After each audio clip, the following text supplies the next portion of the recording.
What's going on, everyone? It's Sunday. You know what that means. It's time for City Wrestling Radio. I'm Corey Smith, your Jose Oseguera, and we're here to review some Sunday Night Heat. January 3rd, 1999. If you didn't watch the episode, probably pause this, go watch the episode, and then come back and rewatch this because you got a full day of wrestling and talking about wrestling and all of that good stuff. But anyways, how are you today, Jose? I'm doing very good in this new year, celebrating the first couple days of 2021, aka 1999. I'm feeling great. I'm very enthusiastic, and I think things will lighten up a little bit this coming year. Oh, 1999 was a heck of a year. You know, we had the Y2K scare coming up at the end of the year. What else happened in 99? The Millennium Oreos, or no, not Oreos, but M&Ms. Yep. Those were a thing. I'm sure M&M Minis came out that year. I'm sure. And wrestling. And wrestling. So before we get into all of that, don't forget to like, share, and subscribe at City Wrestling Radio on Instagram and Facebook at CWR415 on Twitter. And if you like what you see, click the thumbs up, click the subscribe button down below. It really does help us at the end of the day. So let's get into it, right? Shall we? Let's. January 3rd, 1999 is the date we go back to. I did not get where we were at. Did you pick that up? Yeah, I think somewhere in Pennsylvania at a certain point because of somebody having a license plate as a sign. But we kick it off with a full recap of Shawn Michaels being fired as commissioner by Vince McMahon after not saving his son, Shane O'Mac, from a brutal beatdown last week on Monday Night Raw. I don't know. That was kind of abrupt. Like, he was just named commissioner, like 2-3 weeks ago? Yeah, like 2-3 weeks ago, yeah. So then tonight we're going to get a full HBK interview via satellite, I assume. Full. Yeah. I guess it is a full interview once we get there, but... Yeah? I'll tell you what, kid. Give me your one good question. Yeah, I mean... I'm at it. Fuck, yeah. I don't know. We'll talk about it. But we get to the ring. New Age Outlaws come down to the ring. Road Dogg, Jesse James is the new hardcore champion. I don't get that, but okay. I guess he won it from Mankind last week on Monday Night Raw with the help of The Rock, even though he did not need nor want nor, I don't know, ask for the help of The Rock. The Rock still wanted to screw it to Mankind. And taking Mankind's precious hardcore title away from him. And for some reason, Jesse James is annoyed for some reason. I don't. Well, he's the babyface here, and I'll give it to him as a babyface. Like, you shouldn't want help, you know. From he was smart. He took the win. He took the win that night. Yeah, but it's the crew that you're involved with. They're called the Degenerates. Hey, you know what? It's 1999, and that's something cool to do. It's cool to have attitude, you know. It's cool to dance to ICP. It's cool to watch South Park all day. Which actually is something I did this weekend, so I can't hate on it. They don't have anything else on that channel, so what can you do? That's true. Except for The Office over and over again. Yeah, it's either South Park or The Office. And yeah. I liked it better when they had stand-up every once in a while. I mean, as their main focus. Anyway. Billy Gunn says he won't stop until Shamrock gives him what is rightfully his, a shot at the Intercontinental title. Road Dogg then addresses The Rock, as he calls the WWF champion. Clever. Yeah, it's clever. Good writing, Jesse James. He goes, you see, Rock, these people right here chant Rocky sucks day in and day out, and that's like literally the crowd. So fucking like that. They turn those mics up for the crowd at that point. Oh yeah. Road Dogg, like I said, is upset because of The Rock's involvement in the match. Out come the corporation. Shamrock says, you know what, Billy Gunn, I got a few words for you. If I could only remember them. You stand out here asking for challenges, and I whoop your ass already, day in and day out, and you want to do it again. Wait, what you fail to realize is that I'm a UFC champion. I'm a world class. You're trash. I'm like, that's more than a fucking few words, Shamrock. Sure, yeah. Like And you know what? You were actually a little bit more coherent in your statements. I thought he was gonna be like, "You suck." You know what I mean? Like, Yeah, a few words. no, no, he had a full paragraph for Billy Gunn. I'm an elite champion. You're not. That's all we need. He said, "Yeah." He says, you don't get a shot at the Intercontinental title because you're a degenerate. You He's not lying. just go ahead and show your ass to the world." And I mean, I don't know why He's not Shamrock. lying. I don't know why Shamrock wants Billy Gunn to do that. Yeah, I don't know. He's been mooned a couple times. This guy. That's when Rock says, "Obviously, Jesse James, your monkey ass wants to be famous." See, it's okay when The Rock says it. Yes. He goes, "Yes, I screwed." I love this point because he goes, "Yeah, I screwed Mankind out of his precious hardcore title." You know, his facial expressions were so good. Rock says, "Road Dogg, you're not even worthy to go one-on-one with the Great One. But if you want to even think about it, you gotta pass the test and beat test." You know how many times that's like the third time we've seen it used, and we don't watch Monday, so we don't know how many times it's been used on Monday. But this is going to be just his tagline. I love that. Pass the test. Yeah, that they should just leave it at that. You gotta pass the test, and then just point to him, and he'll be like, "Yeah." But they go, "You gotta pass the test and beat my friend named Test." Get it? Wink, wink, nudge, Get it? nudge. His name is Test, and you gotta take a test. Test. Yeah. So then, then they go, "Okay, sure, whatever." I mean, they don't really acknowledge him. They just play the Rock's music, and the segment ends. Yeah. Did you mention that that Jesse James actually challenged The Rock for his lesser hardcore championship instead of going after the world championship? Yeah. He wanted the shot at The Rock, but he wanted The Rock to have a shot at his hardcore title. Yeah. No, instead of me going and doing bigger and better things, no, you come down to me and try to take my title. Dude. Well, you know, he holds that title to great regards. You know, that hardcore title. To some people, it's more prestigious than the actual WWF title. Yeah, to Mick and Jesse James. Yeah. Then we have the oddities backstage. Sans Luna Vachon, she's not here at all. They did mention her at one point on the commentary. Broadcast? Yeah, but I don't remember. I don't remember her at all. You just hear George the Animal Steel yelling, "Surprise! Surprise! Surprise!" Michael Cole's back with Ken Shamrock. Barely gets off a question before Billy Gunn comes into the situation and attacks Ken Shamrock. That's Billy actually Gunn. some pretty good. They go, Shamrock. Well, Michael Cole asks him. He goes, "Yeah." They say, you say Billy Gunn's not worthy of a title shot, but people say you're ducking him. And that's when Shamrock goes, "Wayada!" And Billy Gunn just comes flying out of the top left of the corner of the screen. I'm just like, holy shit, Billy Gunn. He had that 5-step backup. Yeah. And then jumped in. So like when Buddy the Elf jumped at the Christmas tree in Elf. Yeah.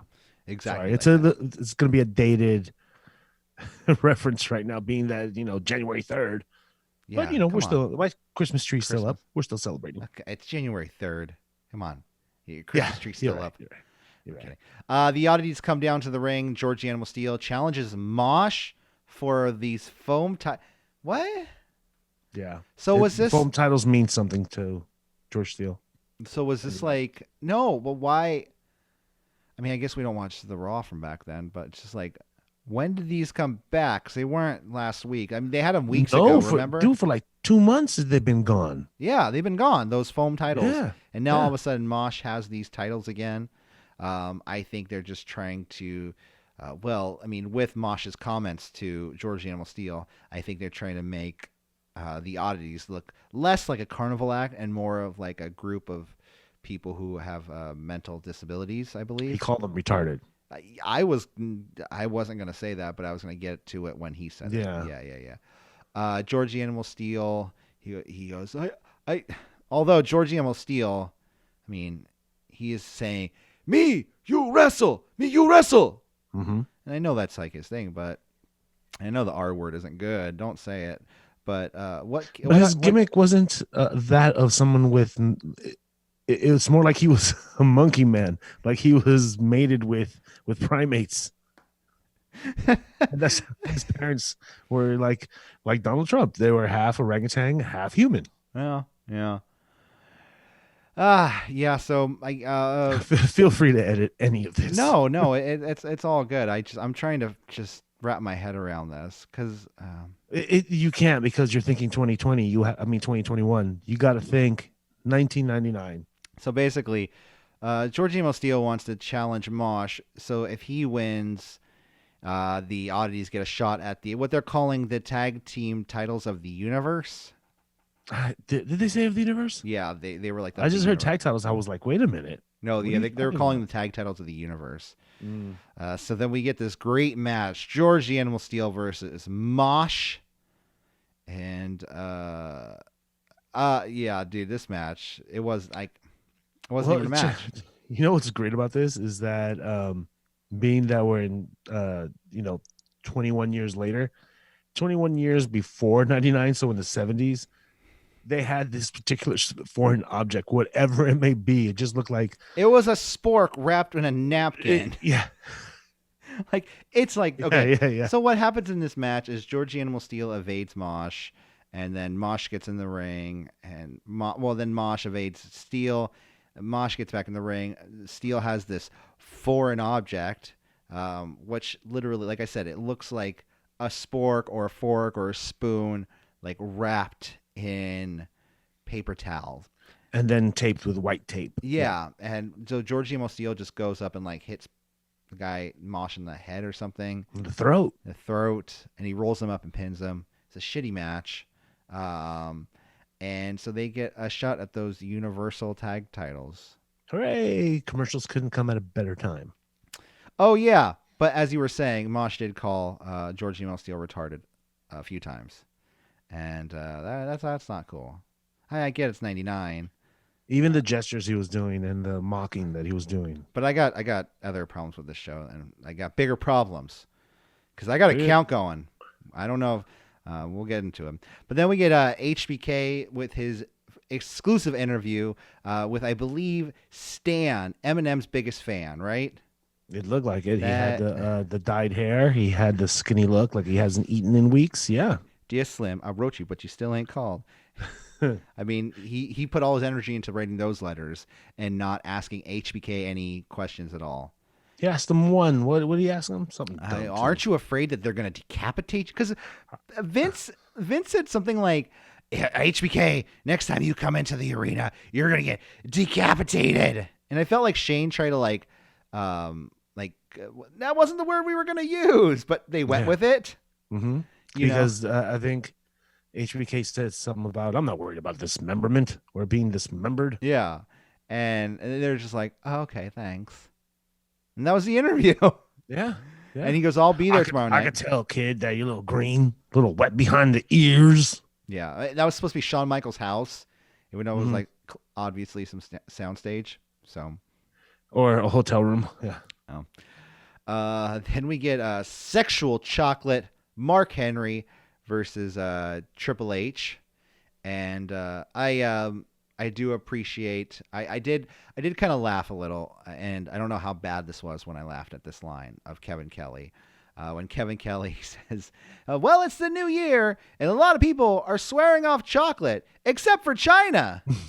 I was like, that's well, his name is Sensual Chocolate. Yeah, no, I thought it was funny. What I didn't find funny is Triple H pantomiming a monkey or like gorilla stuff to Mark Henry. That was not cool. And that goes in the count for questionable Triple H things that he did. Oh, and if you want to tally something else, you did call him what do you call him? A chocolate chip? What do you say? I'm going to let anything that referring to Mark Henry as chocolate, because he refers to himself as sexual chocolate, unless they used like a derogatory term. I guess, I don't know. I guess I can't be like, I allow it. It's all right, guys. Don't worry about it. But yeah, there's just so many questionable things that, like, remember I brought up a couple weeks ago, the blackface that Triple H did, calling The Rock, you get your monkey ass. They're lucky. They're lucky they did that on Raw. We would have let them have it. Oh, Jesus Christ. Yeah, so that's not cool. I feel like there should be a graphic up here of like Triple H, questionable Triple H. Everybody gets a special treat if we hit 100. Yeah. Well, yeah, we all get to know what an asshole Triple H is. These two men. Let's ask Booker T. Yeah, that's years later. See.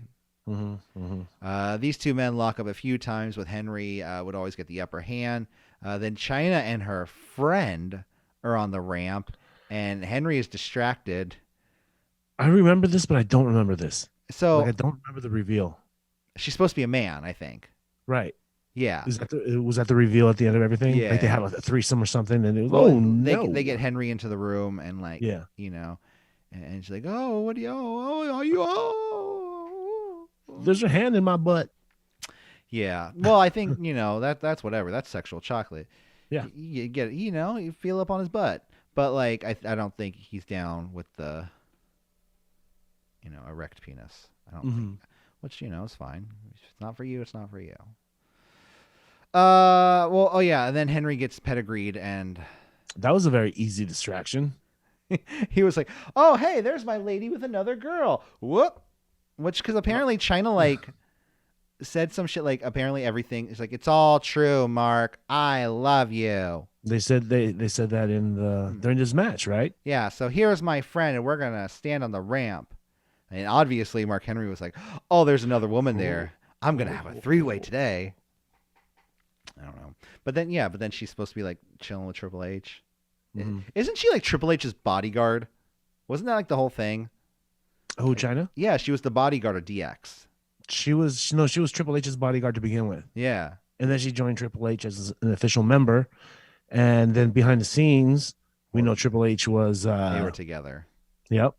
They were together. At this point I think they're still together, right? Yes, I think so. Although he's getting that push now, and he has like these new tights, and I'm like, you're right. I'm like, yeah, they might still be together, but I wonder if there's what they call double dipping. Yeah, and at the same time, they're trying to pawn Chyna off on Mark Henry, so maybe there's a little, you know, they need a little separation. This match also sucked. So there was no match. This is more of a match than the fucking George the Animal Steel and Mosh. Well, I say it was equal. Then we have the Vince McMahon training video, which I fucking love this. He's like, I hate Stone Cold. Shane McMahon's trying to train his dad for the Royal Rumble.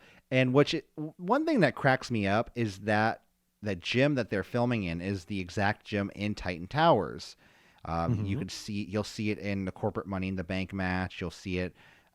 If you look up like the WWE headquarters, you know, you could probably find pictures, but that fucking place looks exactly the same as it did the day it was built. With like the 80s, neon, right? Like the neon lights on the top. The neons are totally 80s. Yeah. And the way it's spelled WWF, it was just lame. And I love this because Shane's like training his dad, and Vince's like, "You're gonna kill me!"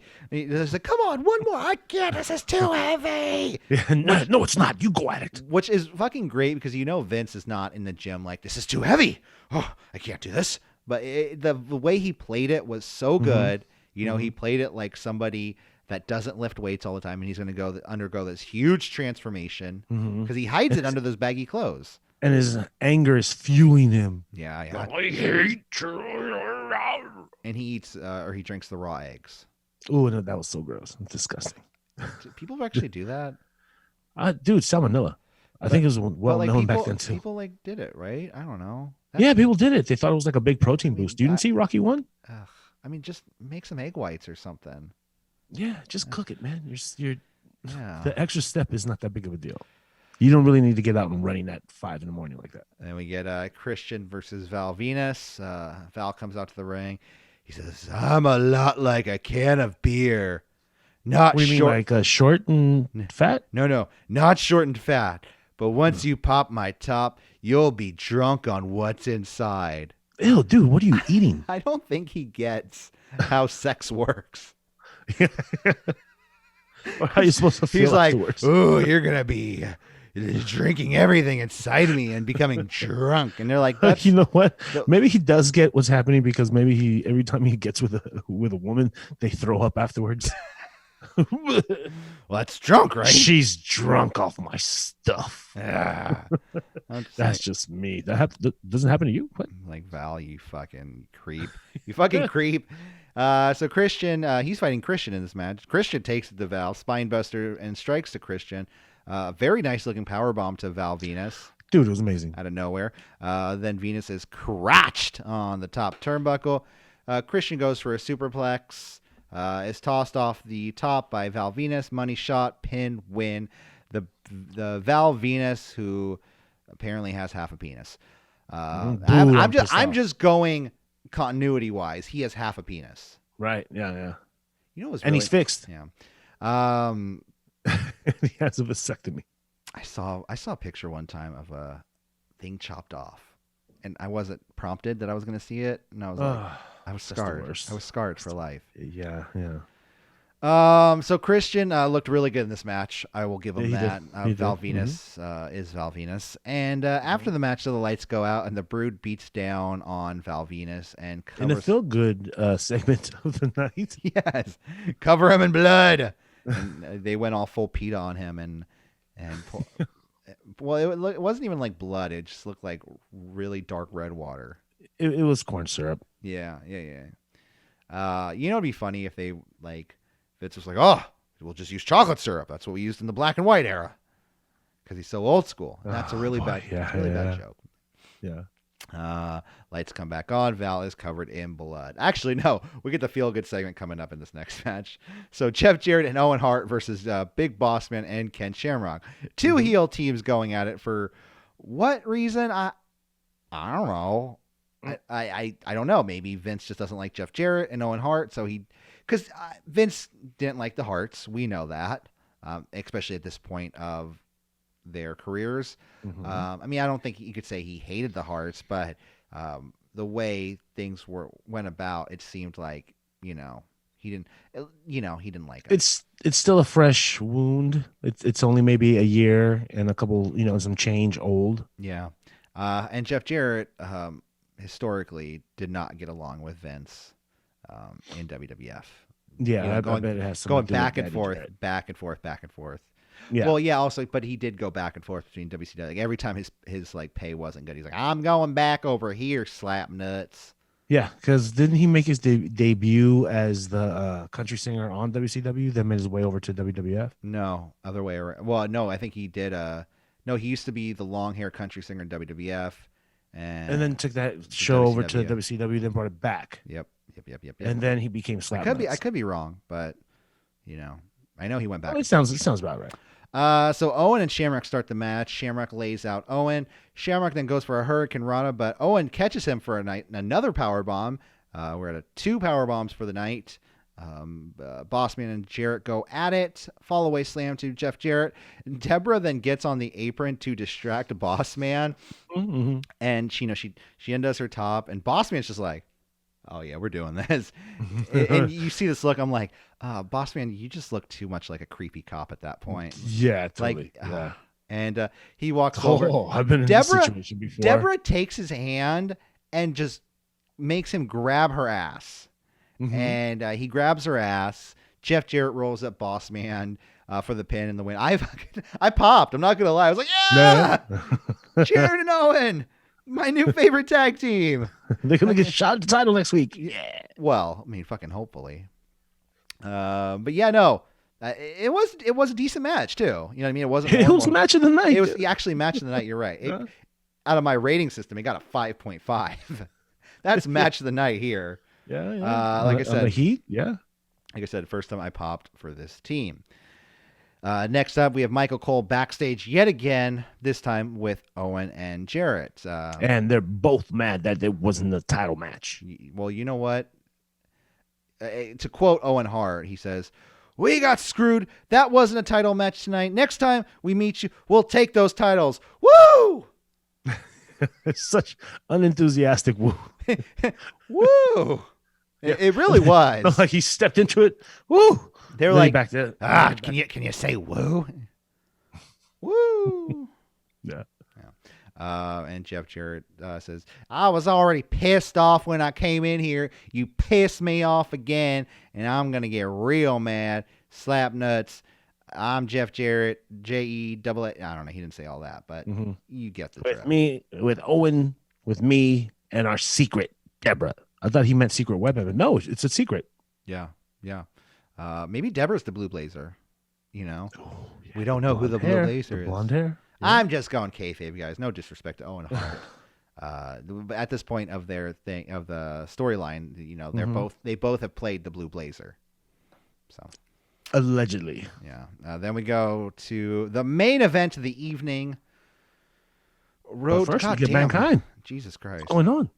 We just flew through this episode, didn't we? Yes, we did. Jesus Christ, this is probably the shortest episode. I did not enjoy this episode. It was very dull. Except for Mankind coming down. He's not on my sheet. What's going on? I have Shane McMahon. Shane McMahon freaking out about, you know, Mankind coming to the ring. I guess he's going to do commentary. He's not listed, but for some reason, Kevin Kelly knows that he is. No, he is listed, but I guess Shane didn't get one that said Mankind. He got the old version. Yeah. Somebody made sure he got the old version. But the Mankind doesn't like go after Shane. He just takes his place. Because Shane left well before. Shane was like, hey, dude, I gotta get out of here early. Can someone like take my play? Hey, Mankind, yeah, we'll do this thing. I'll like run out of there. It's like whatever, you know. You're gonna run down anyways to like involve the match. So it's like whatever. He must be there front row. Yeah, I gotta go. But he had some hot date. It was probably one of those ladies that he used to bring to the first couple episodes. That's right. This is the lovely Michelle. Say hello, Michelle. So Road Dogg is taking the test against Test. Will he pass or will he fail the test against Test? I hated test back in school. Just like I hate this test, you know, when you used to take exams. I did appreciate Mankind on commentary because he's like, and Test just walks like, I hate this guy. I mean, look at him. He's 2 months. Give anybody 2 months with that hair and that body, they'll be fine. They'll look good in the ring. He goes, but I've been grinding away for years, and I was like, damn, that's some real shit right there. Yeah, no, and he was trying hard to like diss him, but not get too personal. Yeah, so look at him. He looks like a hairdresser. Yeah. Well, didn't somebody call him who called him a woman at one point? Right? Someone said he's like a woman. No, he said he's the wrong gender. That's what Mick Foley said. Yeah. Mankind replaces Shane on commentary. Road Dogg calls Mankind into the ring before the bell. Mankind asks Mankind to replace Billy Gunn in the DX intro, which actually plays into Monday night. The closeness with DX and Mankind. I'm with you, brother. I'm with you. You know, Mankind says, I got one word for you. Zacco. And so Road Dogg takes, it really autocorrected it. Road Dogg takes the test. Test eventually knocks Road Dogg down with a big boot. Sidewalk slam to Road Dogg, followed by a kick out. That's when Mick Foley questions Test's gender. Pump handle slam to Test. The Rock hits the ring, lays the boots to Road Dogg, so we get a DQ finish. The Rock beating down the Road Dogg. It was a fuck finish. Everyone hit their spots though, I guess. I don't know. And I don't know, man. That was a pretty shitty episode of fucking Sunday Night Heat. Yeah, shitty and fast. At least it was fast and went through everything, you know, efficiently. Yeah, dude. Like it was efficiently turdish. Yeah, if I didn't like feel like I like what happened on this episode. Like, it was all building up for the next night on Raw for the title change. Yeah. Mankind winning the title from The Rock. DX helping him. Tony Schiavone losing his shit on Nitro. Yeah. Well, you just gonna turn in over there and watch Cactus Jack win? God, stupid. That's what WWF is doing nowadays. Meanwhile, you have guys like Goldberg here getting beat with a cattle prod. Come on, you guys, stick around for Nitro. Yeah. Well, you know what it was? It was, you know, in a video game when you die, like you're on a roll, you're like, yeah, I'm being slain, and then you die, and then you just die, and then you die, and then you die, and then you die. That's what happened to WCW. Like they had one bad shot when they're like, Tony Schiavone was like, Cactus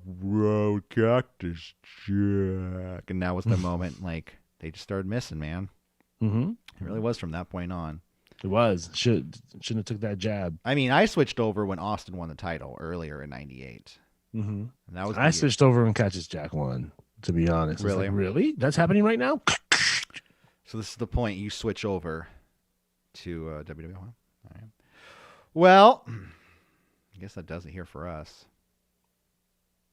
I feel like I want to talk about something else, but there's nothing to talk about. Royal Rumble's next week, I believe, right? What? No, that is way. It's in 2 weeks. That is way too. Let's see. Royal Rumble '99. Huh? I think it's on the 21st. Oh, damn. We still got a long time. Yeah. Hold on. See, no wonder No, this is 24th. shit. Yeah, 24th. Okay, see, no wonder this is shit. They don't have anything between now and then. Yeah, the best part of the show, I think, was Vince McMahon working out in the gym. Yeah. Mm-hmm. So I like how. Oh yeah, because he's like, we have 4 weeks left, Dad. 4 weeks or 3 weeks, whatever. Yeah. And My favorite moment of the match is the Brood getting their one up on Val. That was pretty cool. yeah, Val sucks, dude. Mick Foley. Hopefully, our best wishes out to Mick Foley. Came out that he has COVID. Doing his favorite time of year. Yeah. 18 days he's been stuck in a hotel room. He missed it all. He lives for Christmas. Lives for I'll it. say this though: if he's been in a hotel room for 18 days, hopefully the worst part is past. Yeah, totally. He looked pretty healthy in his Twitter message. Yeah, and rest in power, Mr. Brody Lee. I guess. Mm-hmm. I wasn't gonna really talk about it because this is a retro show, but I botched the intro, my intro for him. This is Sunday. You know what that means. Yeah, man, that sucks. An amazing tribute, though, I must say, on AEW. AEW. Oh yeah, it's probably as Michael Vergara, our co-host, would say. He said in our private messages, the ones that the public doesn't get to see. Yet to be exposed when I write my memoirs. I know, right? He said it was one of the best episodes of Dynamite, and I concur. Yeah, I concur. Well, we're just dragging this episode on now, and we're just stretching it out. So let's get out of here before we lose more subscribers. Don't forget to like, share, and subscribe at City Wrestling Radio. That's on Instagram and was it Facebook? Yeah, Facebook. And check us out on Twitter at CWR415, where sometimes I'm there and I say we do stuff, especially like last week, the City Wrestling Radio Awards. If you haven't watched that, go watch it because I am pretty shit-faced by the end of the episode. And that's something to watch, guys. I feel like I'm making a fool of myself. Like, I went back and when I was rewatching, I'm like, oh my God, this audio is so bad. Because I think I'm just like talking like this the entire time. Yeah, just like. And by the way, you guys, just to let you know, I'm having fun tonight. Yeah. All right, we will see you guys later, and I think we got some new stuff coming this month. Some new shows, a new monthly show. If you like eating popcorn and sitting in the dark watching the moving pictures, you will be a fan of this. The talkies. But as some of those new trends, yeah, it's like the new trend they're calling it. I don't think it's going to stick. I think the era of silent movies is here to stay. We'll be back. No, but yeah, like I said, we got some new stuff. And it's not silent films, but it's something to do with movies and wrestling. And we will talk more about it when we do. We'll see you guys later. Have a wonderful day, and goodbye. Rest in peace, MF Doom. All caps.